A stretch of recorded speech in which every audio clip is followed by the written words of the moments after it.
Just learning that better than 90% of the people in the country do not achieve real financial competence and security during their lives gives each of us, as head of his family, or at least co-head, the responsibility to make certain that we are in that small percentage of people who do. As George Bernard Shaw said one time, it is the duty of every man, the first duty of every man, is not to be poor. As it is written in the nature of man, freedom must be gained specifically against the obstacles and the conditions to which we're constantly exposed. And, two, achieving financial security is an excellent exercise in creative imagination. Considering the effects of unrelenting inflation and assuming that they will continue in the future as they have in the past, estimate how much money you think you and your spouse will need as income to live as you want to live at the time you pick for retirement. Now, if you want to go along with age 65, that's fine, but maybe you'd like to be financially set before that time. At any rate, pick the year and the income you want to be receiving by that time. You know what Social Security benefits are now, and they'll probably increase, but only along with inflation in the future. And you want the income coming in whether you're in a condition to work or not, ideally. You want a form of income that does not depend upon your personal services. Now, you know how much you want coming in, and you know the year in which you want it to be there. Your problem is defined, and it's said that a problem defined is half solved. Let's say, too, that you yearn for the simple, uncluttered life, maybe a small, attractive place in Florida or Southern California or Hawaii or maybe Costa Rica or the coast of Spain with a sailboat and the rest of your life to spend wearing an old pair of Levi's and a sports shirt and sneakers. Sound good? Well, it's quite within the realm of possibility. It's a game any number can play. Most people just don't imagine that it's possible, so they remove themselves from competition. Now, here's one excellent formula to use in helping your imagination come up with the idea that best fits your particular likes and talents. First, the problem or opportunity. Problems are unsolved opportunities. Then assess your education, your background, your qualifications. What do you do best? You may want to go right on doing it, but at the same time invest your money in something calculated to give you excellent prospects for growth. As our friend suggests in his book, Squeeze the Eagle Until It Grins, you might want to invest in good real estate, perhaps Florida real estate. Then when you're ready to retire, you can live off your income and just watch your investments. You see, with $10,000, you can leverage, $50,000, maybe $100,000 in real estate. When it grows to $100,000, you can leverage maybe $1 million or $500,000. With $1 million, you can leverage $10 million. If you're not interested in real estate, remember that each year most people spend 90% or more of their income on products and services. The country's business firms do the same thing. What can you do to earn enough out of all of those many billions of dollars spent every month to live the way you and your spouse want to live? Set aside an hour a day to invest in solving your future financial needs. I recently visited a friend who lives in a beautiful home in Fort Lauderdale, Florida. He brought out a dozen fine, enlarged, beautiful color photographs of his home and grounds, shots from every angle. There were aerial views showing his home situated on the waterway. We commented on how great they were, and he told us that they'd been taken by a man in a small helicopter who had taken them without my friend's knowledge or permission. He had paid about $200 for the set, and they were well worth the money. If he used them only in case he wanted to sell his house, they'd be worth many times what he paid for them. But in the meantime, they were great framed in his family room and in his office. A person could make an excellent income doing no more than photographing homes, and if he happened to like living in Florida and flying around in a helicopter, he'd have an agreeable business indeed. It was an imaginative and successful enterprise for a person who likes and is good at photography. Actually, the photographer could be hired while the entrepreneur simply called on the owners of the homes and sold the sets of pictures. But there are thousands of ideas just as good and not nearly so imaginative. Opportunities go with problems. Violent crimes have increased more than 90% in the last 5 years. Violent juvenile crimes have increased 167% in the last 10 years, according to an article from the Los Angeles Times Service written by David Shaw and Bill Hazlett. We all are sickened by what we read every day in the papers and see on television. What can we do about it? Well, there isn't much the average family can do to change the national situation, other than lead honest and exemplary lives themselves. But the average family can make certain that its home is as safe as money and good judgment can make it. Now, I'd guess that 90% of American homes are ill-protected against criminal marauders. Any thief or psychopath can enter the average home with ridiculous ease in minutes, and they do every day. And that's because practically all builders put cheap junk where there should be excellent first-class hardware on doors and windows. Now, good hardware is available. You can find it on the really fine, expensive, custom-built homes, but most people don't know about it. Practically all families can afford and would gladly pay for such hardware if someone would bring it to their homes and show it to them, displayed perhaps in an attractive case, along with a sales book showing the rate of increase of crime in the country, with newspaper clippings of robberies, rapes, and murders going on every day. The man of the house could install the hardware himself, or he could pay extra for your installer to do it for him. And not just for the doors, but for every window in the house. You know, there's window hardware that locks with a key, and which prevents a window from being opened more than is needed for ventilation. As soon as the would-be intruder finds it difficult to enter, as soon as he realizes he's up against first-class preventive hardware instead of the dime-store junk he's used to, he'll move on to easier pickings. Such hardware could be sold in any sizable community. In order to get it for my own home, I had to go to a great deal of trouble, do extensive research, make a couple of trips, and make dozens of phone calls. Whatever it is you have a knack for, or like very much to do, there's a way to turn it to substantial profit and financial independence. But it takes something that not one person in 1,000 will seriously tackle. It takes thought, time set aside for serious thought. Judge Learned Hand once wrote, "That we never see, save through a glass darkly, and that at long last we shall succeed only so far as we continue to undertake the intolerable labor of thought, that most distasteful of all our activities. But hard as it is, distasteful as it may be, we need only do it until we've solved our own particular problem, and we solve our own particular problem by being of service to others. They have everything we want, and will gladly share it with us, as we've said before, if we'll help them solve their problems. As we mature in our adult lives, our income should meet our thoughtful requirements.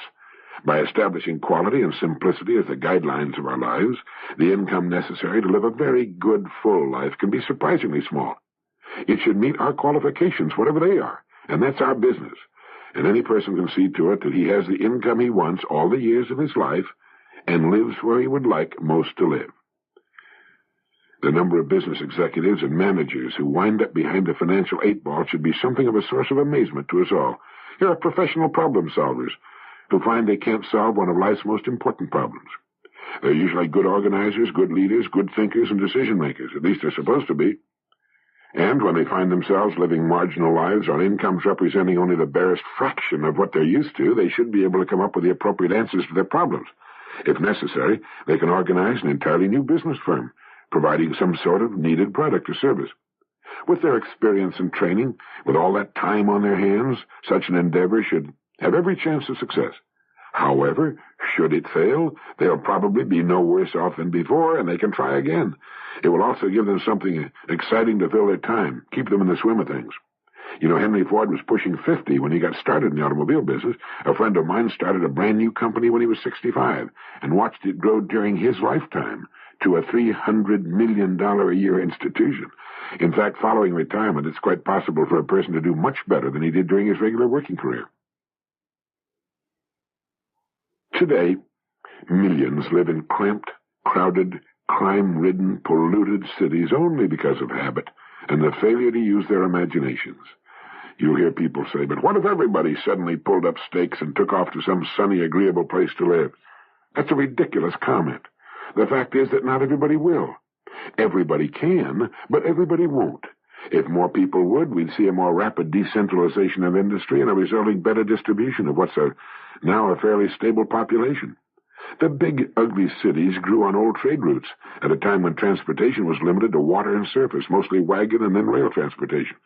Today, with air and truck transportation what it is, only a few major heavy industries remain near deepwater ports and near supplies of cheap fuel for power. The best estimates today indicate that all known reserves of fossil fuels will be depleted in 150 years.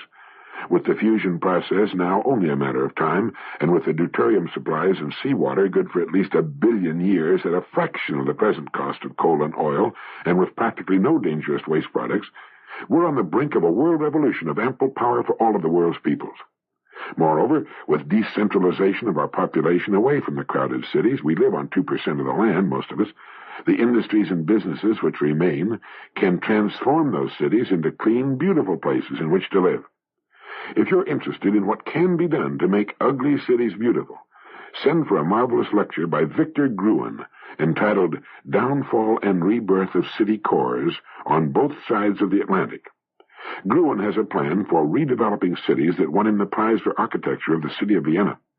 He says on both sides of the Atlantic, and in fact in all nations of the world, we're presently hell-bent on destroying the environmental qualities of our cities, on spreading them out endlessly into thinly populated suburban regions, and in doing so, destroying every chance for vital, dynamic, multifunctional, meaningful centers.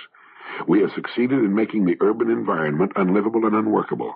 We've converted suburban regions into ghettos of sterility and boredom, and in the process, we've destroyed millions of acres of prime agricultural land and natural landscape. He quotes an article which appeared in the New York Times in May of '71, in which a Mr. Eugene Raskin suggested that any effort to improve the functioning of city cores, such as Manhattan, is comparable to the act of beating a dead horse. He said, they are physically obsolete, financially unworkable, crime-ridden, garbage-strewn, polluted, torn by racial conflicts, wallowing in welfare, unemployment, despair, and official corruption. As they exist at present, they are unsalvageable, destined to join the dinosaur in deserved extinction. Urban planners and others who come up with temporary patchwork schemes and gimmicks to keep the cities going another year or two or three are as pathetic as the officers of the Titanic charting tomorrow's course while the water rises above their ears. Those who live in big city areas, or in good financial situations, make tremendous sacrifices. They have to tolerate unbreathable air, undrinkable water, involuntary waste of time, public insecurity, filthy streets, and a complete severance of any contact with the expressions of nature, and fear for their lives and property. Yet in 10 years' time, it is now forecast that 73% of the total population will live in large cities or their environs. The number of cities with over 1 million inhabitants grows every year and now amounts to a total of 131. The number of those which have populations of between 5 and 10 million is impressive. On the basis of quantitative criteria, the city has never been so successful in the entire history of mankind. On the basis of qualitative criteria, however, the cities of our time are a disastrous failure. No wonder, then, Victor Gruen writes, that everybody wants to escape the densely built-up core areas. The mass use of the automobile, growing incomes, shortened working hours, and extended leisure time encourage the mass flight and make it possible. But just because it is a mass flight, it is also a futile one. Those who want to settle in the lovely countryside must find out, much to their bewilderment, that once the hundreds of thousands of others who are also filled with the same desire have settled, there is no lovely countryside left. And Victor Gruen goes on to point out how city cores can be redeveloped, and the countryside can remain beautiful. You can get his entire lecture by just sending $1 to the Victor Gruen Foundation for Environmental Planning, 315 North Beverly Glen Boulevard, Los Angeles, California, 90024. But our remaining in such environments will not help them. As Lewis Mumford suggested, each one of us, as long as life stirs in him, may play a part in extricating himself from the power system by asserting his primacy as a person in quiet acts of mental or physical withdrawal. We can beat the problem through that most distasteful of all our activities, the intolerable labor of thought. Thinking with a definite purpose is or should be different from random casual thinking. When you're trying to solve a specific problem, the mind and its largely mysterious powers must be disciplined, directed. During the hour you set aside for thinking, have your major goal before you, written at the top of the page of a sheet of paper. Now the mind has to cease its idle playing in the fields and get into harness and go to work. It must come up with possible solutions to the problem before it. It is the transfer agent that must deliver us from where we are to where we've decided we want to be. That may not involve a physical move from one point to another, or it well may. Researchers at UCLA found that for all practical purposes, it appears that the reach of the mind is infinite. And when they say the mind, they're talking about yours and mine. As you sit there with your goal before you and begin to try to come up with possible ways of reaching it, you'll notice a very sluggish reaction on the part of your thinking equipment at first. Creative people are familiar with this phenomenon. Like a child resting or at play, the mind resents being called to task and responds sluggishly like oil in sub-zero weather. Usually when it acts that way, most people simply let it go back to sleep. It has learned through many years of inactivity that hard work is not a part of life at all. Here it's important that you stay with it. Like doing push-ups for the first time, not much happens, and the results are disappointing, if not embarrassing. But daily effort soon finds us doing with ease what was at first difficult and awkward. Write down any thoughts the mind passes along. Do not be discouraged, no matter how trivial your first efforts may be, if you haven't done this before. You're prospecting an exceedingly rich soil, and it may come up with a strike the first time out. It isn't likely, but stay alert and examine with great care the ideas produced by your first sessions. Sometimes an idea which appears worthless at first can be turned around or inside out or combined with another idea to form a winner. Just as important as the ideas produced by these first sessions is the extremely important function you're performing. Each day as you look at your goal and begin your disciplined thinking, you're placing the idea of your goal in your subconscious mind. Like the incredibly rich soil it is, it accepts the idea as a seed. Planting the seed once at a single session will probably not plant the seed deep enough or guarantee its germination. The seed must be planted again and again before germination takes place and it begins to grow in the subconscious mind. And while you're trying to pull ideas out of the top of your mind, a far greater wisdom is going to work below the surface. These think sessions accomplish two important jobs. One, they force the mind into disciplined control and form the habit of disciplined thought, and produce ideas, some of which may be very good. And two, they plant the seed of your goal deep into your subconscious mind and cause it to germinate and take root. It's the second function that will virtually guarantee you're reaching your goal. You may later rue the day, but reach your goal you will. As someone has said, be choosy what it is you set your heart upon, for if you want it strongly enough, you'll get it. Here it all hinges on the wisdom and maturity of our decisions. Then, forcing the mind to think and come up with answers for a definite period of time every day sets the great subterranean forces to work. And they'll go on working all day while you're doing other things and all night long while you're sleeping. That's how you get the real hidden power of your mind and imagination to work.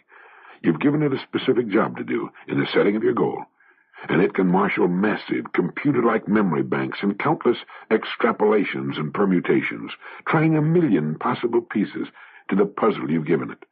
And at the same time, another very subtle action is taking place. You're changing.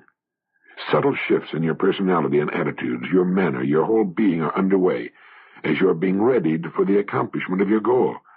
And as you think about the goal you're working toward, it moves farther and farther into the realm of possibility. Gradually, instead of being what might at first have seemed like a little wild daydream, it begins to make more and more sense. It begins to take on legitimate, concrete form.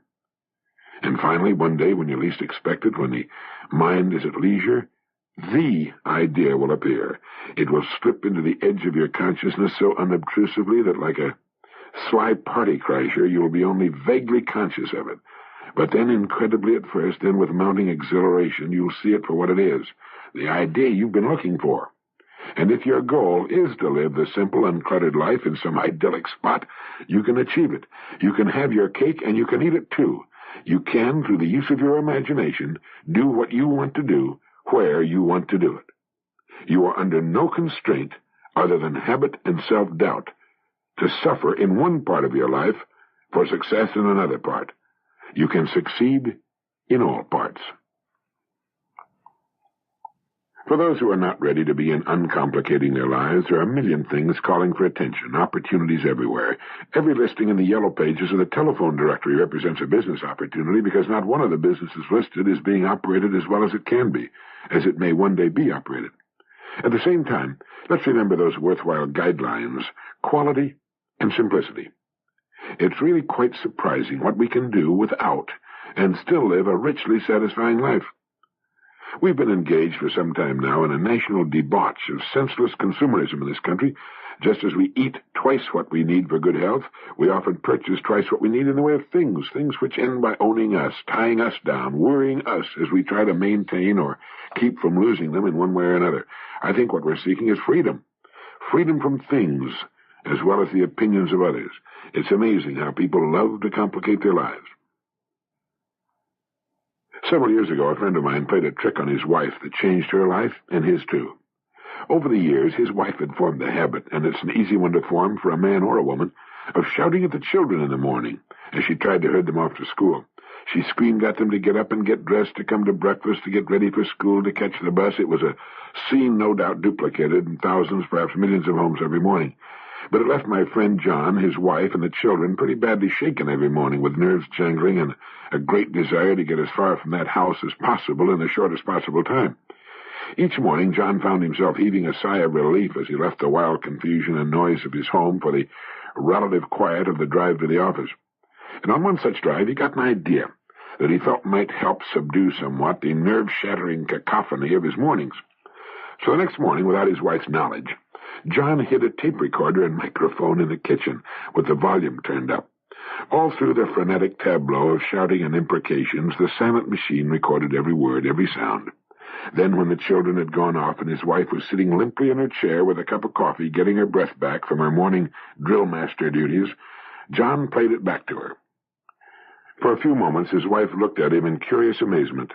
Then she suddenly realized that the strident, shouting, barking, unhappy voice was her own. For the first time, she heard herself as she sounded each morning to her husband and children. Her face flamed with wounded embarrassment as the awful sound of her own voice again filled the kitchen, and long before it was over, she had put her head in her arms and was crying her heart out. John turned off the tape recorder and put his arm around her, and when she raised her tear-streaked face to look at him, it was filled with resolve, and she said quietly, "John, I'll never make another sound like that as long as I live." The next morning, the neighbors must have thought this family had left town. The children were dumbfounded but delighted. Their mother was smiling happily. She spoke to them in normal, well-modulated tones. Everything went off like clockwork. And when the children, still dazed by the smiling stranger who looked like their mother, had left for school, John and his wife sat smiling over their coffee. He later said she told him that she'd never be able to thank him enough for bringing home that tape recorder. The great majority of people haven't the faintest idea of the image they project for the world to see and hear. That's why football coaches show their players the films of the preceding week's game. If you want to improve your golf, get someone to videotape your swing. See yourself as you really look, and you can see where you can improve, where you can perhaps slow down and become steadier, more rhythmical. But if you want to have some fun, surreptitiously record the voices of your family at mealtime. That includes your own. You'll all find it a very interesting experience, and it can be hilariously funny. Some time back, Thomas J. Fleming wrote a piece for Life magazine that had to do with an interview he had with Dr. Frederick J. Godet, director of the Laboratory of Psychological Studies at Stevens Institute of Technology. Dr. Godet is an expert on labor problems and absenteeism. Through his studies, it seems that Dr. Godet has become intimately familiar with germs, their oddities and strange habits. He discovered, for example, that germs can feel and act. He said studies show germs can tell one day of the week from another. They're aware of payroll accounting procedures and can even tell if an employee is happy or not, or if a boss is a kind or mean person. The doctor learned all of this while working on the problem of absenteeism, which costs the nation something in the neighborhood of $7 billion a year. It was discovered, for example, that while humans work a 5-day week with the weekend off, germs work just the reverse. Thursdays and Fridays are virtually germ-free days in industry, but the germs really go to work over the weekend and lay low hundreds of thousands of employees who don't show up on Monday. Yet in certain companies, the germs lay low on Thursdays, but go after the employees on Fridays. It was found that these companies paid on Thursday instead of Friday. Another curious fact was noted. Companies with liberal payment policies for absences due to illness had a 50% higher illness rate than companies with restricted sick leave policies. It was also discovered that germs head for the hills when management begins doing some serious research into the cause of illness, and that new employees on a 6-month probationary period were virtually left alone by germs. But as soon as they were permanently hired, with their jobs secure and their psyches well adjusted to company routine, the germs suddenly attacked at the same rate that they attacked old-timers in the company. And it was found that germs are passionately attracted to departments and companies with tough bosses constantly breathing down the necks of employees. One large company found that the absences due to illness varied from 2% to 17%, depending upon the type of boss. Dr. Godet also discovered that there's a certain type of person to whom germs are particularly attracted. They're people who are defensive, suspicious, and somewhat hostile. They're usually not well liked by their supervisors, and they reciprocate this dislike. They don't make friends easily and are regarded as loners. It's amazing how often they get sick. On the other hand, germs seem to avoid the sort who make friends easily, are outward-going, and capable of numerous emotional attachments. These are the people you can depend upon to show up on Monday mornings. They seem to have a built-in germ repellent. And the doctor recommends that we have all-star games, Christmas, New Year's, the World Series, and national elections only on weekends. We know germs are active on weekends, so we have nothing to lose. And it seems that if a company will do a little research into the activities of its germs and the sort of people it has in management positions, it might increase its productivity considerably. Here's a wonderful way to avoid an argument. Simply ask questions. Instead of jumping in and disagreeing before you know any more about the subject under discussion in the other party, ask the other person to state his case specifically and to define his terms. People who like to argue and will at the drop of a word on any subject are people who enjoy ruffling the feelings of others. Willis Sloane once wrote an article entitled "Arguments Don't Win Friends," in which he points out that arguments are useless and largely ridiculous. They're more a matter of temper than temperate conversation and discussion. Subjects such as politics and religion can almost always provoke an argument. Racial prejudices can bring forth the most ridiculous statements in the form of arguments for or against certain practices. But if you'll apply this rule, to make your opponent be specific about some point you know backward and forward, you may avoid a foolish and endless, where nobody wins kind of argument. I've found that an argument like a potential highway accident can generally be spotted from some distance away, and it can be avoided the same way. Slow down and approach with caution. In conversation, as in your car, the worst danger is speed. It's pretty hard to get seriously hurt going 10 miles an hour, and you can avoid a serious argument that could lead to a lot of heartache by just being extremely careful when you come upon a situation that's likely to erupt into a serious argument. If someone makes a statement that you feel is wrong or ridiculous, you should not remain silent. As you feel the adrenaline pumping into your system, instead of jumping on the other person with both feet, just ask, "Why do you say that?" If you get another absurd generalization, ask, "Would you mind being specific about that?" Ask questions such as, "Why? How do you know?" Instead of trying to prove your opponent wrong, make him prove himself right or discredit himself, which he will promptly do if he's skating on thin ice. Put the burden of proof squarely where it belongs, on the shoulders of the person who started it. Then you can sit back calmly and enjoy yourself while he gets in over his head, flounders in the swamp for a while, and finally tries to change the subject. No argument, and he won't be so quick to start another one the next time. Robert McNamara, one of the nation's top executives, asks why whenever something is proposed, even if he is immediately against the proposal. He wants all the facts. Perhaps he's been wrong about it, and if he's right, he forces the person making the proposal to prove its merits. Now, no one can even guess at the number of families living between arguments in a state of unnecessary and uneasy truce. Since it takes two to argue, let's make sure we're not one of them. All we need say is, "Why do you say that?" Or, "Exactly what do you mean by what you just said?" Where is your proof? Keep the ball and the pressure on the person who is driving recklessly. It works like a charm, and you come out of it looking professional, wise, and level-headed. Thank you.